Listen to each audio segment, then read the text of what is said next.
श्री स्वामी समर्थ तुम्हा सर्वांचे आपल्या यूट्यूब चॅनलवरती मी अगदी मनापासून स्वागत करते।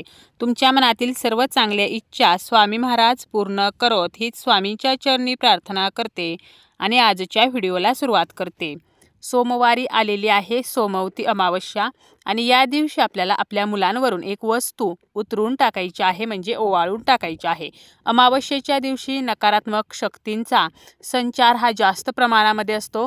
या दिवशी नकारात्मक गोष्टींचा प्रभाव हा वाढलेला असतो आणि म्हणूनच आपल्याला आपल्या मुलांवरून ही वस्तू ओवाळून बाहेर नेऊन टाकायची आहे, ज्यामुळे त्यांच्या जीवनातील सर्व दोष इडापिडा नष्ट होतील, मुलांची अभ्यासामध्ये प्रगती होईल, शिक्षणामध्ये प्रगती होईल, त्याचप्रमाणे नोकरीमध्ये त्यांना यश मिळेल। ही वस्तू आपण कधी आणि कशा प्रकारे ओवाळून टाकायची आहे याची संपूर्ण माहिती आपण या व्हिडिओमध्ये पाहणार आहोत।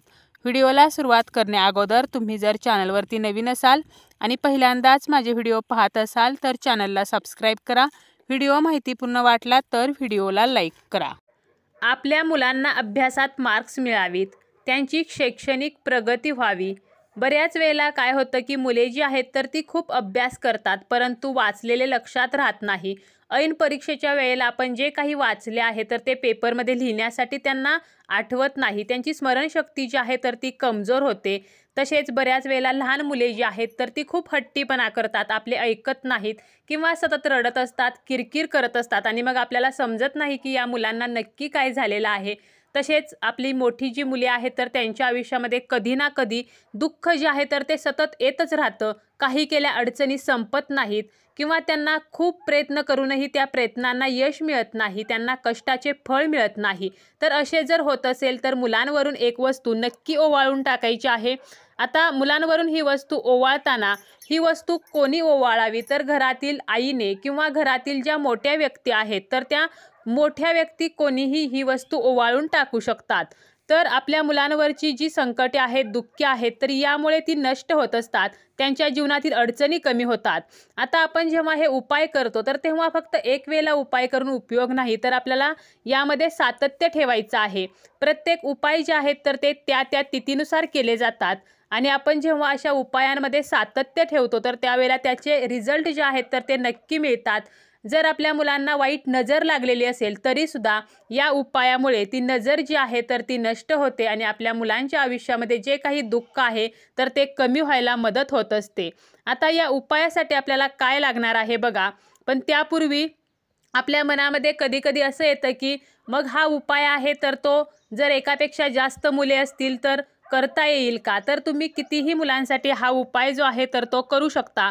एक मुले असतील, दोन मुले असतील, तीन मुले असतील तरी सुद्धा तुम्ही हा उपाय करू शकता, परंतु आपल्याला ज्या वस्तू घ्यायच्या आहेत तर त्या प्रत्येकासाठी सेपरेट लागणार आहेत। आपला मुलगा असेल, मुलगी असेल, दोघांसाठी जरी हा उपाय तुम्हाला करायचा असेल तरी करू शकता, फक्त वस्तू घेताना सेपरेट घ्यायच्या आहेत।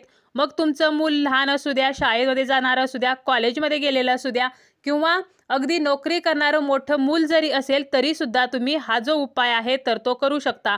बऱ्याच वेळेला आपल्या मुलांचे कौतुक सुद्धा होते आणि जर एखादी वाईट व्यक्ती असेल आणि ती व्यक्ती जर आपल्या मुलांचं कौतुक करत असेल तर ती आपल्या तोंड देखलं कौतुक करते आणि मनामध्ये मात्र त्या व्यक्तीच्या वाईट भावना असते आणि त्यामुळे नजरदोष निर्माण होतो आणि त्यामुळे हा नजरदोष कमी होण्यासाठी सुद्धा ही वस्तू तुम्ही ओवाळून टाकू शकता। आता आपण जेव्हा हा उपाय करणार आहे तर त्यापूर्वी काय करायचं आहे, देवघरामध्ये दिवा लावायचा आहे, तुळशीजवळ दिवा लावायचा आहे, शक्य असेल तर तुपाचा दिवा लावायचा आहे आणि हा उपाय करताना आपल्या मुलाला पूर्व दिशेला तोंड करून बसवायचं आहे। चुकूनही तोंड आपल्या मुलाचं दक्षिणेकडे असता कामा नये, मुलाचं तोंड पूर्वेकडे आणि जी व्यक्ती या वस्तू ओवाळून टाकणार आहे तर त्या व्यक्तीचं तोंड हे पश्चिमेकडे असावं आणि आपल्याला या वस्तू ओवाळताना घड्याळाचा काटा ज्या दिशेमध्ये फिरतो तर त्या प्रकारे या वस्तू ओवाळून टाकायच्या आहेत आणि प्रत्येक मुलाचा उपाय जो आहे तर तो सेपरेट करायचा आहे। अगोदर एका मुलाला बसवायचं, त्याचा उपाय करायचा, पुन्हा त्याचा उपाय झाल्यानंतर दुसऱ्या मुलाला बसवून आपल्याला उपाय करायचा आहे। आता या उपायासाठी वस्तू कोणत्या लागणार आहेत तर लाल मिरच्या लागणार आहेत, वाळलेल्या 5 मिरच्या घ्यायच्या आहेत। मिरच्या अखंड असाव्यात, तुटलेल्या नसाव्यात, देठासह आपल्याला ह्या मिरच्या घ्यायच्या आहेत। यानंतर खडे मिठाचे 3 खडे घ्यायचे आहेत आणि चिमूटभर आपल्याला मोहरी जी आहे तर ती घ्यायची आहे आणि हे सर्व साहित्य जे आहे तर ते आपल्याला आपल्या ओंजळीमध्ये घ्यायचं आहे आणि आपल्या मुलावरून 3 वेळेला, 5 वेळेला किंवा 7 वेळेला डोक्यापासून पायापर्यंत ओवाळून घ्यायचं आहे आणि यानंतर आपल्याला हे पेटत्या अग्नीमध्ये टाकायचं आहे। जर तुम्हाला अग्नी पेटवणे शक्य नसेल तर तुम्हाला काय करायचं आहे, मिरच्या ज्या आहेत तर त्या घ्यायच्या नाहीत, फक्त मीठ आणि मोहरी घ्यायची आहे आणि आपल्याला मुलावरून ओवाळून घ्यायचं आहे आणि तुम्हाला हे बेसिनमध्ये टाकायचं आहे किंवा तवा जो आहे तर तो चांगला गरम करायचा आहे आणि तापत्या तव्यावरती आपल्याला हे टाकून द्यायचं आहे। तर अशा प्रकारे आपण आपल्या मुलांची नजर जी आहे तर ती काढू शकतो आणि प्रत्येक मुलासाठी आपल्याला हे सेपरेट करायचं आहे। प्रत्येक मुलासाठी सेपरेटच करायचं आहे। असं करायचं नाही की 2 मुलं आहेत आणि एकाच वेळेला बसवलीत आणि एकाच वेळेला त्यांच्यावरून ओवाळून घेतलं, असं करायचं नाही। प्रत्येक मुलासाठी आपल्याला हा उपाय सेपरेट करायचा आहे। याप्रमाणे आपण अजून एक वस्तू आपल्या मुलांवरून ओवाळून टाकू शकतो। यासाठी आपल्याला मुठभर तांदूळ घ्यायचे आहेत। तांदूळ हे नवीन असावेत आणि पांढरे असावेत। तांदूळ अखंड असावेत, तुटलेले, फुटलेले किंवा किडलेले तांदूळ आपल्याला या उपायासाठी घ्यायचे नाहीत। आपल्या उजव्या हातामध्ये हे मुठभर तांदूळ घ्यायचे आहेत। अगोदर सांगितल्याप्रमाणे आपल्या मुलांना पूर्व दिशेला तोंड करून बसवायचं आहे आणि त्यांच्यावरून 3 वेळा, 5 वेळा किंवा 7 वेळेला हे तांदूळ जे आहेत तर ते ओवाळून घ्यायचे आहेत आणि यानंतर तुम्हाला घरापासून थोडंसं लांब जाऊन हे तांदूळ जे आहेत तर ते आपल्याला टाकायचे आहेत।